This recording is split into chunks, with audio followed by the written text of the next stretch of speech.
오늘은 사사기 이제 4장 드보라, 사사 드보라와 또 바락과 야엘을 통해서 하나님께서 우리에게 주시는 말씀을 나누기 원합니다.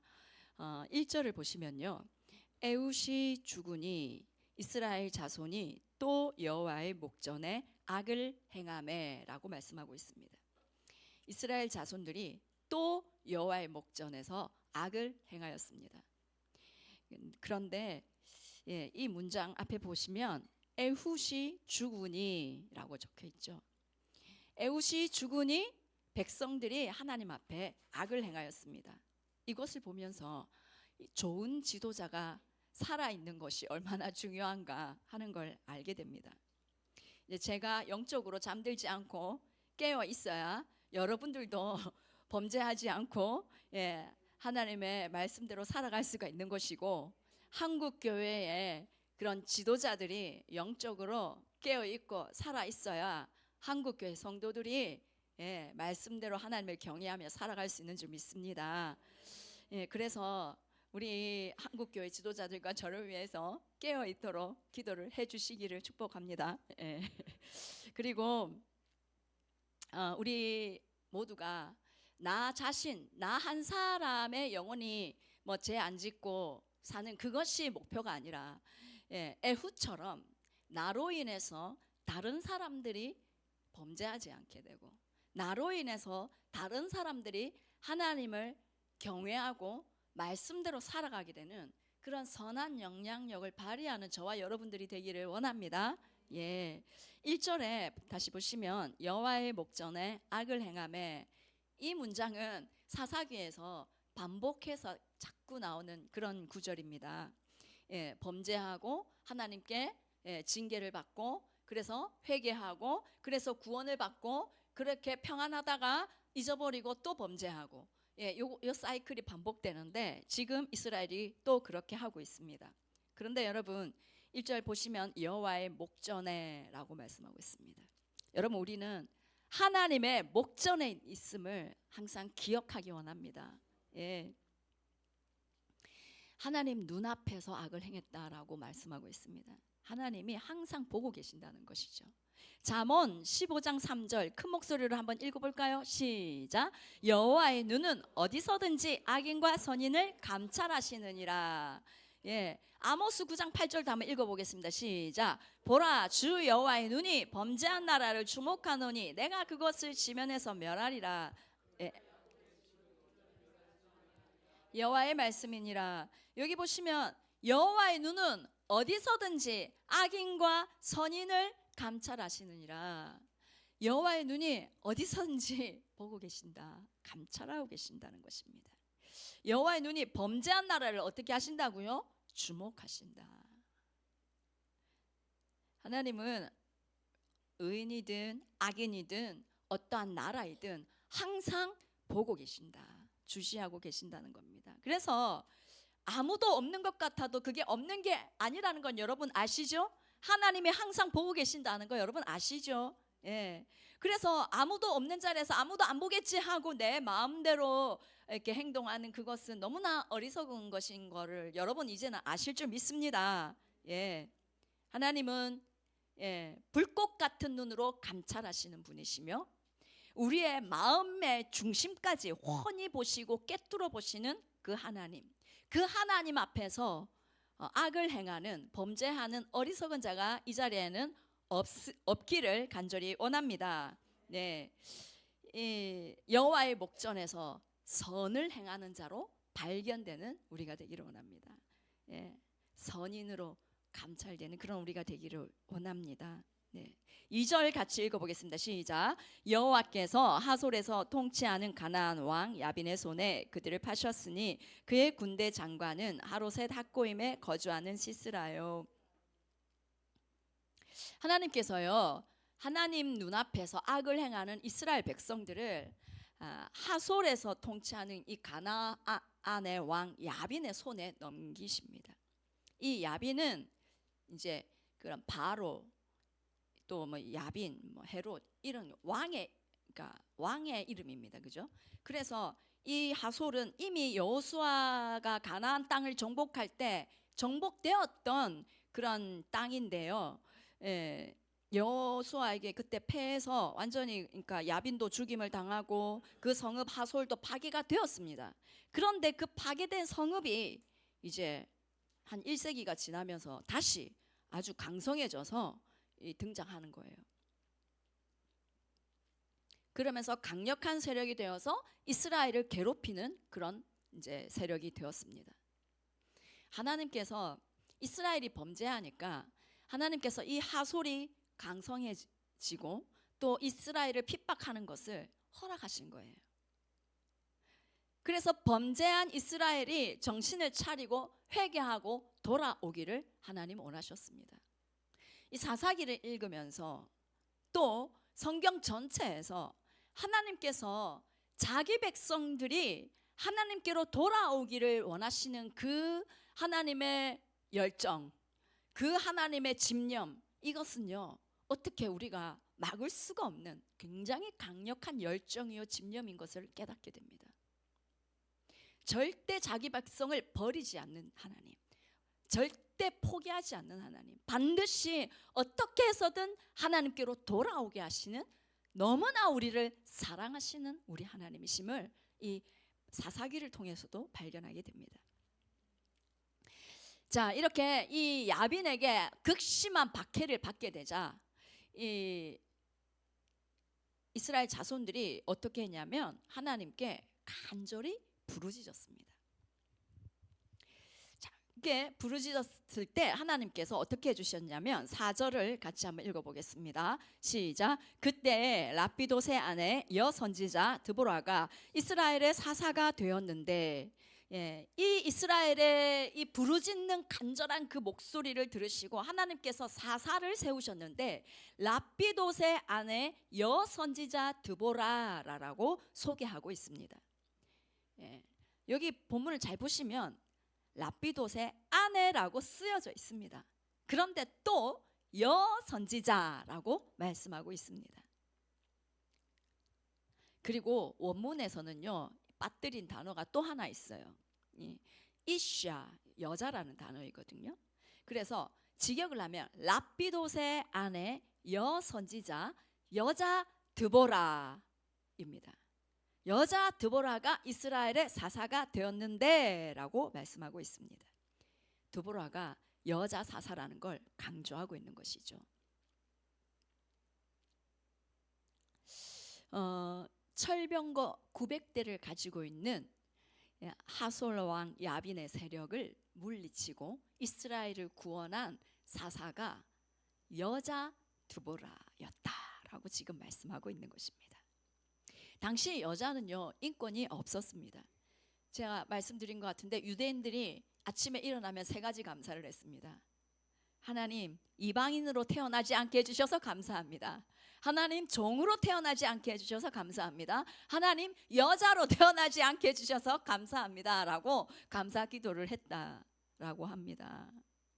이 정도로 여자가 인권이 없는 그런 시대에 지금 굉장히 이례적으로 하나님께서 여자 드보라를 이스라엘을 다스리고 이끄는 사사로 세우셔서 민족을 구원했다라고 말씀하고 있는 것입니다. 사사기 3장에서 어떤 사사가 나온지 혹시 기억나십니까? 2주 전이었던 것 같은데 에훗, 왼손잡이 에훗, 오른손에 장애가 있어서 왼손으로 적을 물리쳤던 그 에훗이 나왔는데요. 하나님은 장애가 있는 사람도 쓰셨다. 하나님은 이렇게 인권이 없는 그런 여자도 지금 사사로 들어 쓰셨다. 하나님은 어떠한 사람도 쓰실 수 있다 지금 말씀하고 있는 것입니다. 나이가 어리든 나이가 많든 배웠든 배우지 못했든 여자든 남자든 아픈 사람일지라도 하나님은 그 사람을 쓰실 수 있다. 하나님이 쓰겠다 작정하시면 하나님이 그 사람을 통해서 놀라운 일을 행하신다. 하나님의 영광을 나타내신다 말씀하고 있는 것입니다. 아픈 사람까지도 쓰시더라고요. 여러분, 천정은 자매님 얘기 들어보셨죠? 말기 암 선고를 받으신 분인데 항암을 100회 이상 하면서 이분이 살아 계시는데 진작 천국 가셔야 되는데 천국 안 가시고 이 암 환자인데 암 환자들을 전도하고 많은 암 환자들을 전도하고 뿐만 아니라 이제는 책도 쓰고 교회들마다 다니면서 간증을 하는, 예, 그런 하나님이 말기 암 환자도 쓰신다고요. 하나님이 쓰지 못할 분은 아무도 없습니다.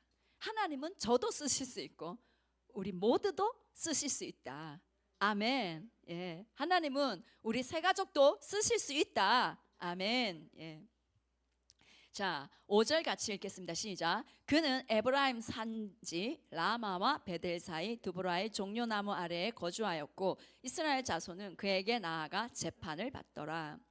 이 남성 중심의 사회에서 여자 사사가 세워지고 백성들이 그 여자 사사에게 찾아가서 재판을 받았다라고 지금 적어놨는데 이 일은요 기적과 같은 일입니다.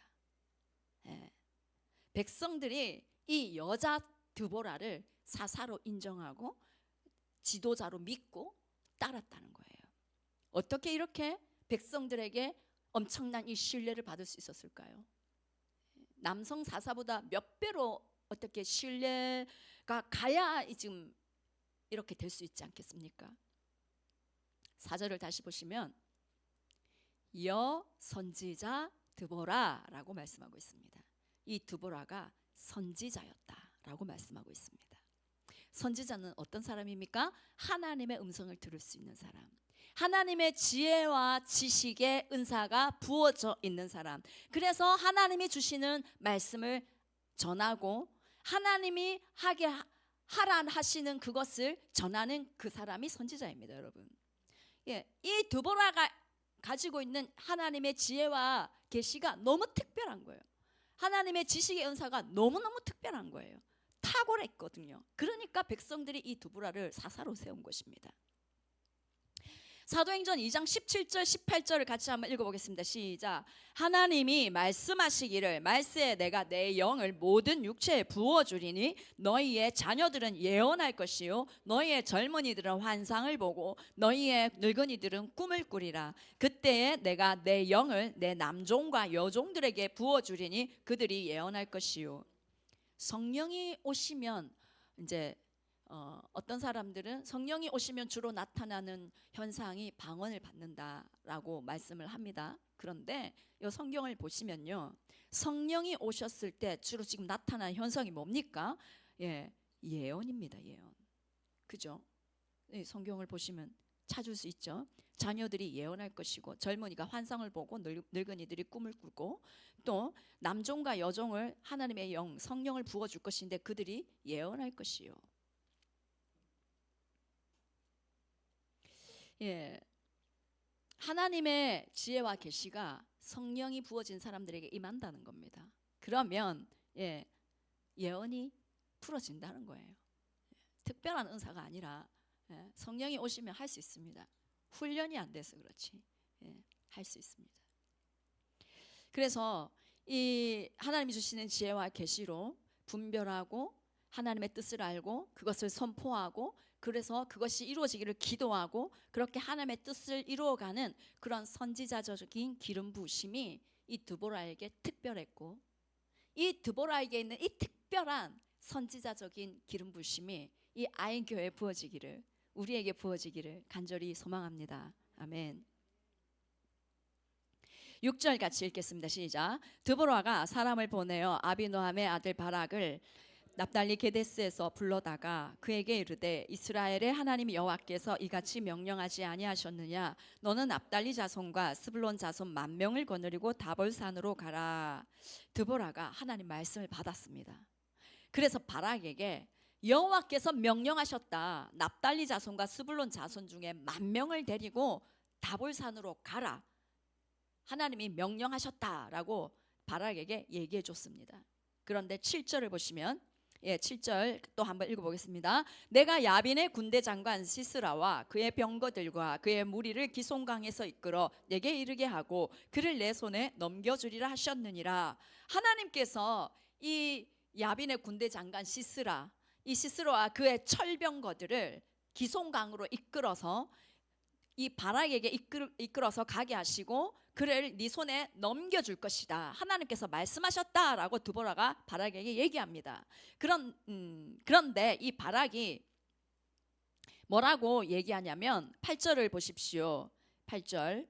네, 바락이 그에게 이르되 만일 당신이 나와 함께 가면 내가 가려니와 만일 당신이 나와 함께 가지 아니하면 나도 가지 아니하겠노라. 이 바락이요, 당신이 함께 가면 저도 가겠습니다. 당신이 함께 안 가면 저는 안 가겠습니다. 지금 이렇게 얘기합니다. 지금 6절에서 뭐라고 했습니까? 이스라엘 하나님 여호와께서 이같이 명령하지 아니하였느냐라고 얘기하고 있습니다. 하나님께서 분명히 명령하였다. 하나님께서 이 시스라와 그 철병거를 너에게 넘기시겠다고 분명히 말씀하셨다. 그러니까 너 순종해. 순종하면 승리해. 지금 이 말 하는 거예요. 그런데 바락은 당신이 같이 가야 갑니다. 나는 나 혼자는 안 가겠습니다. 지금 이렇게 얘기를 하는 거예요. 지금 하나님께서 말씀하셨음에도 불구하고 이 바락이 두려워서 그 말씀에 온전히 순종하지 못하고 부분적으로만 드보라 당신이 가야 가겠습니다. 이렇게 부분적으로 순종하는 거예요. 그런데 이 바락이, 우리도 이런 부분적 순종할 때가 있죠. 그런데 결론을 말씀드리면 부분적 순종은 그 하나님께서 우리에게 주실 영광이 다른 사람에게로 간다는 것입니다. 이 바락이 이렇게 반응한 이유, 현실이 어땠냐면 이 야빈의 군대는 아까 말씀드린 대로 철병거 900대가 있었습니다. 그러니까 철기 무기도 가지고 있었겠죠, 당연히. 당시로서는 최강의 그 군대였습니다. 오늘날 뭐 핵무기를 소유한 거나 마찬가지인. 이스라엘이 당시에 철기 문명이 아니었습니다. 이스라엘은 무기가 없었습니다. 철제 무기가 없었습니다. 사울왕 시절에 사무엘상 13장 9절 한번 보여주세요. 19절과 22절 한번 읽어보겠습니다. 그때에 이스라엘 온 땅에 철공이 없었으니 싸우는 날에 사울과 요나단과 함께 한 백성의 손에는 칼이나 창이 없고 오직 사울과 그의 아들 요나단에게만 있었더라. 네, 철공이 없었다. 이스라엘에는 철공이 없었다라고 말씀하고 있고 또 사울과 요나단에게만 칼이 있었다. 함께한 백성들의 손에는 칼이 없었다라고 말씀하고 있습니다. 지금 이 사울왕 시대는 지금 사사 드보라 시대보다 한참 이후거든요. 그러니까 이 드보라 시대에는 더 철제 무기가 하나도 없었겠죠. 변변한 무기도 없는데 철병거만 900대가 있는 철제 무기들과 수많은 군사들이 있는 그 시스라의 군사들과 싸운다. 이거는 뭐 하나마나한 싸움이었습니다. 안 봐도 뻔한 싸움이었습니다. 게다가 하나님께서 이 바락에게 이 야벤의 군대를 기송강으로 이끌어 가게 하겠다라고 말씀하셨잖아요. 그런데 이 기송강 주변은 아주 넓은 평야였습니다. 철병거들이 마음껏 달리면서 싸울 수 있는 아주 좋은 평야 지역이었습니다. 이스라엘이 여기에서 싸운다는 것은 자살 행위였습니다. 그리고 10절에 보면은 10,000명이 너를 따라 올라갈 것이다 라고 얘기를 하는데 10,000명의 이 10,000명 이 말은 원어가요 이쉬 남자 사람 이라는 뜻이거든요.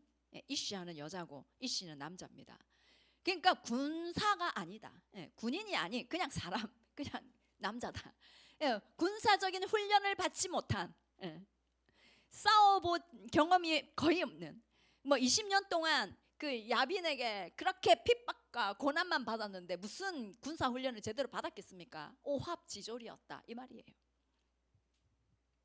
그런데 시스라엘 군사들은 굉장히 싸움에 능한 강한 군대였습니다.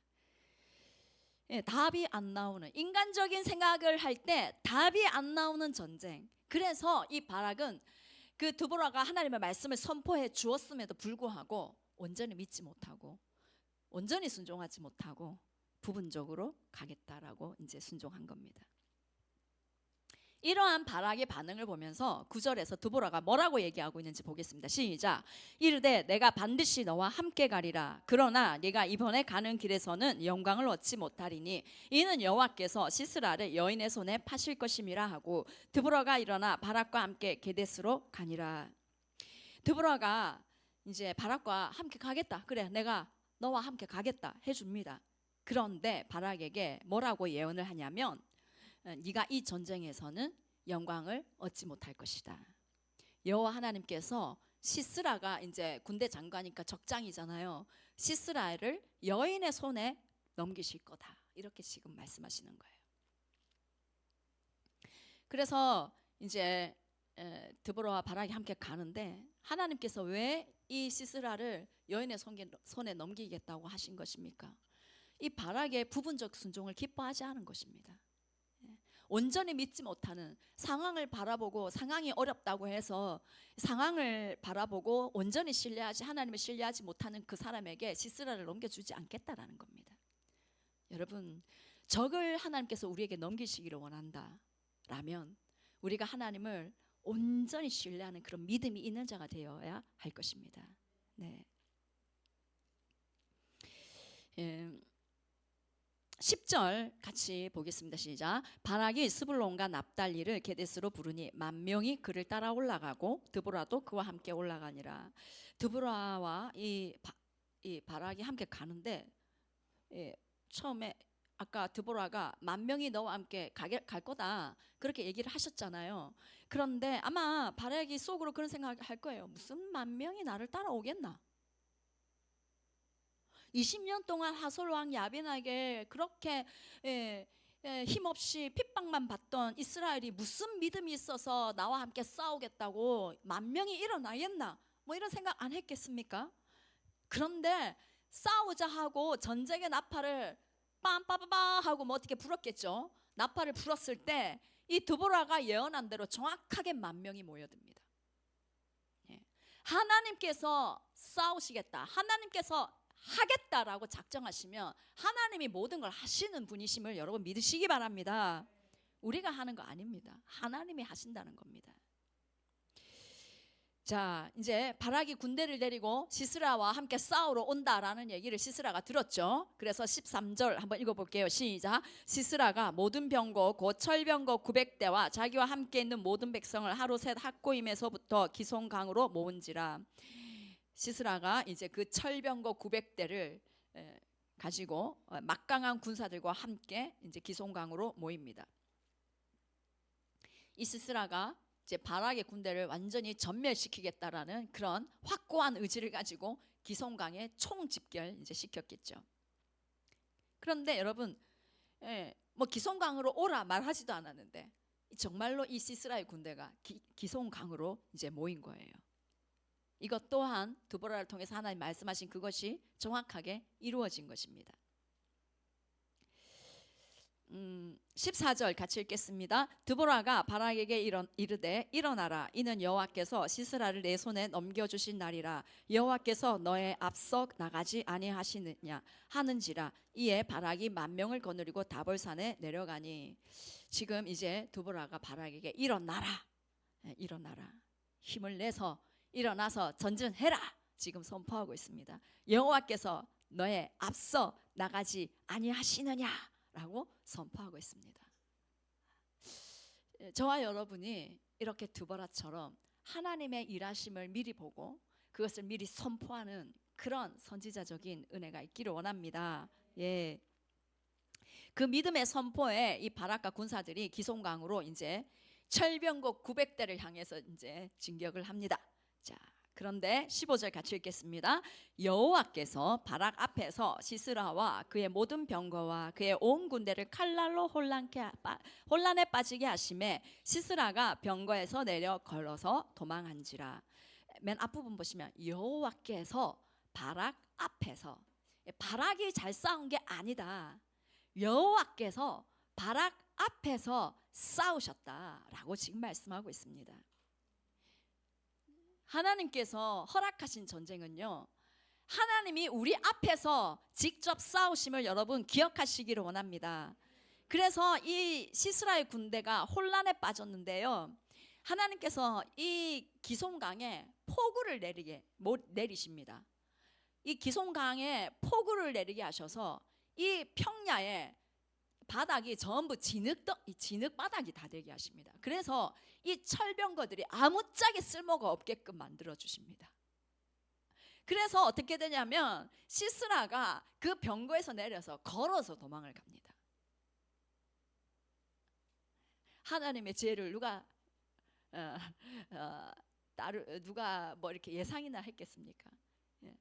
기손강 거기에서 모인다. 아, 이거 말 안 되는 전쟁이다라고 다 그렇게 생각했겠지만 하나님은 거기에 폭우를 내리셔서 5장에 나옵니다. 폭우를 내리셨다는 얘기가. 폭우를 내리셔서 그 평야 지역을 완전히 철병거가 꼼짝 못하도록 만들어 주시는 하나님. 하나님의 지혜를 신뢰하는 우리가 되기를 원합니다. 16절 한번 읽어볼게요. 바락이 그의 병거들과 군대를 추격하여 하루셋 학고임에 이르니 시스라의 온 군대가 다 칼에 엎드려졌고 한 사람도 남은 자가 없었더라. 한 사람도 남은 자가 없었더라. 시스라의 군대가 몰살당합니다. 그 강력한 군대가. 여러분, 모든 전쟁은 하나님께 속하였음을 믿으시기 바랍니다. 하나님이 가장 뛰어난 전쟁가이십니다. 하나님이 앞서 나가셔서 싸우십니다. 그러면 아무도 당할 자가 없음을 믿으시기 바랍니다. 사람 눈에 초라한 이스라엘 군대였습니다. 그런데 그 초라한 군대의 지휘관이 하나님이셨다라는 겁니다. 싸우는 분이 하나님이셨다. 그러면 두말할 필요 없는 것이죠. 그러면 당연히 승리하는 것입니다. 우리가 아무리 부족하고 아무리 연약해 보여도 우리와 함께 싸우시는 분이 누구이시다? 하나님이시다. 너무 기특한 거는 요즘 우리 다음 세대들이 밤중에 교회를 파수하고 교회에서 철야하겠다고 하는 다음 세대들이 있어서 너무 놀랍고 감사한데요. 여러분 두려워하지 마시기 바랍니다. 여러분과 함께 하시는 하나님이 싸우십니다.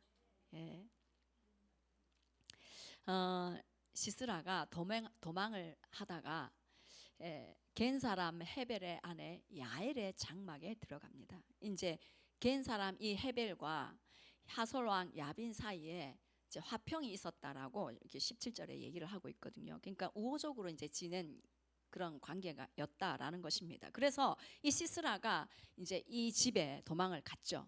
그러니까 야엘이 엄청 이제 지극정성으로 환대해주고 이불도 덮어주고 목이 마르다니까 우유도 대접하고 극진하게 대접을 합니다. 그러니까 이 시스라가 얼마나 피곤했겠습니까?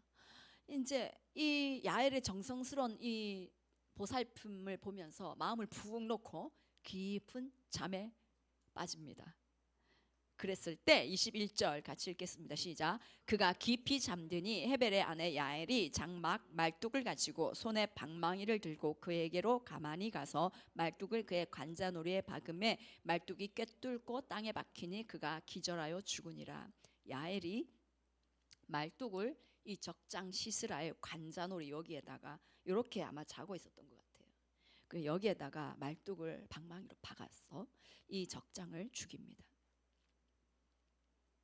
이것도 저 같으면 제가 그랬으면 힘이 없어가지고 뭐 말뚝이 들어가긴 했겠나. 그러면 시스라가 자다가 깨가지고 내가 죽었지 않았을까 하는 그런 생각이 듭니다. 그런데 하나님께서 이 여인의 손에 힘을 주셔서 하나님이 단번에 시스라가 죽게 하십니다. 한번 이 말뚝이 도대체 어떻게 생겼을까 제가 궁금해가지고 한번 찾아봤어요. 이게 아마 이렇게 나무로 된 말뚝인 것 같고 저거는 이제 쇠로 된 말뚝인데 뭐 이거였을지 저거였을지 잘 모르겠습니다만 말뚝이 길었던 것 같습니다. 그래서 꿰뚫고 땅에 박혔다라고 말씀하고 있거든요. 넘겨주세요. 그래서 이 적장 시스라, 그 강력한 군대의 적장 시스라가 이 헤벨의 아내 야엘에 의해서 죽게 됩니다. 22절 같이 읽겠습니다. 시작. 바락이 시스라를 추격할 때 야엘이 나가서 그를 맞아 그에게 이르되 오라 네가 찾는 그 사람을 내가 내게 보이리라 하매 바락이 그에게 들어가 보니 시스라가 엎드려져 죽었고 말뚝이 그의 관자놀이에 박혔더라. 예, 이제 야엘이 시스라를 딱 죽이고 나니까 바락이 이제 막 시스라를 추격을 해가지고 이제 이곳에 도착을 한 거예요. 근데 와 보니까 이미 종결된 거예요. 예. 시스라는 이미 야엘의 손에 의해서 죽었고, 그래서 이 전쟁의 승리의 영광은 야엘에게 가게 된 것입니다. 시스라를 여인의 손에 팔 것이다 라고 했던 이 드보라의 예언이 그대로 이루어진 것입니다. 23절 우리 같이 한번 읽어보겠습니다. 이와 같이 이날에 하나님이 가나안 왕 야빈을 이스라엘 자손 앞에 굴복하게 하신지라. 이스라엘 자손의 손이 가나안 왕 야빈을 점점 더 눌러서 마침내 가나안 왕 야빈을 진멸하였더라. 아멘. 20년 동안 이스라엘을 그렇게 학대했던 그 강한 군대 야빈을 마침내 진멸하였습니다. 완전히 진멸하였습니다. 여러분, 오랫동안 어둠의 세력에게 고통당하고 있는 사람이나 그런 가정의 가족이 있다면 여러분 오늘 이 말씀을 기억하시기 바랍니다. 하나님 일하시면 그 어떠한 아픔이나 그 어떠한 문제나 그 어떠한 고통에서도 자유케 되고 승리할 수 있음을 기억하기 원합니다. 23절에 보시면 하나님이라고 말씀하고 있습니다. 하나님이 야빈을 굴복하게 하셨습니다. 이 전쟁의 승리는 전적으로 하나님에 의해 있다라고 다시 한번 강조하고 있습니다. 사무엘상 17장 47절 말씀 한번 읽어보겠습니다. 시작. 또 여호와의 구원하심이 칼과 창에 있지 아니함을 이 무리에게 알게 하리라. 전쟁은 여호와께 속한 것인지 그가 너희를 우리 손에 넘기시리라. 시편 읽어볼게요. 그가 땅 끝까지 전쟁을 쉬게 하심이요 활을 꺾고 창을 끊으며 수레를 불사르시는도다. 아멘. 전쟁은 하나님께 있습니다. 하나님께서 전쟁을 주관하시는 분이십니다. 그런데 로마서 16장 27절과 요한계시록 말씀을 우리 또 한번 읽어볼게요. 시작. 평강의 하나님께서 속히 사탄을 너희 발 아래에서 상하게 하시리라. 우리 주 예수의 은혜가 너희에게 있을지어다. 그들이 어린 양과 더불어 싸우려니와 어린 양은 만주의 주시요 만왕의 왕이심으로 그들을 이기실 터이요 또 그와 함께 있는 자들 곧 부르심을 받고 택하심을 받은 진실한 자들도 이기리로다. 아멘.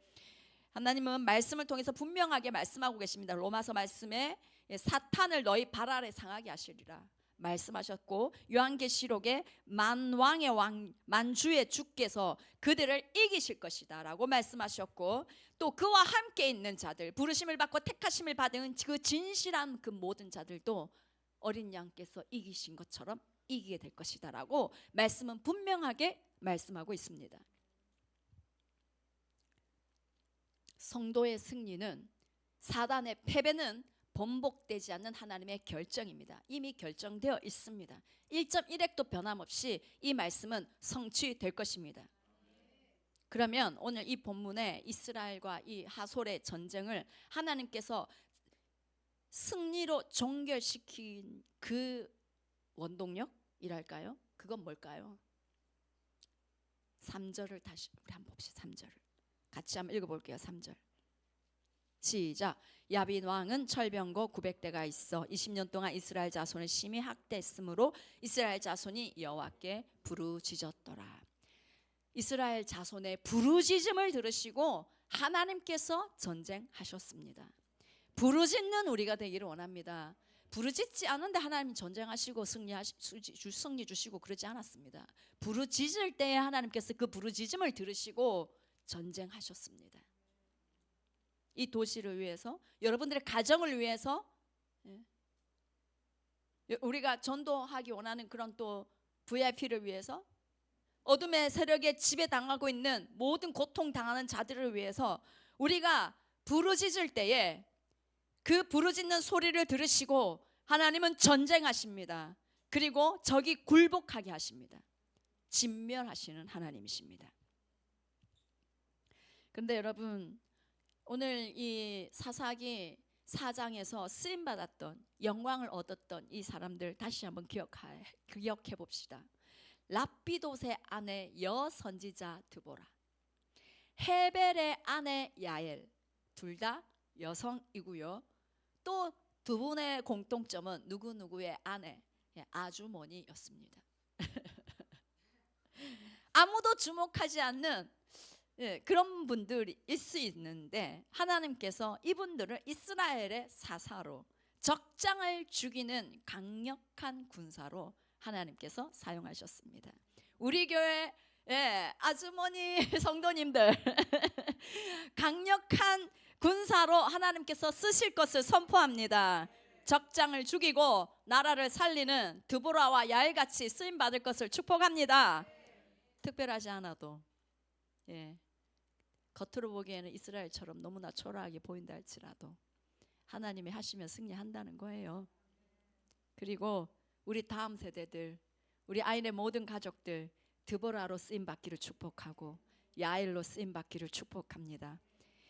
말이 안 되는 상황, 불가능해 보이는 상황, 그 상황 속에서 하나님이 말씀하셨다면 여러분 그냥 그 말씀을 무조건 믿고 순종함으로 100% 순종함으로 나아가는 우리가 되기를 원합니다. 철병거 900대 쫙 있다고 생각해 보세요.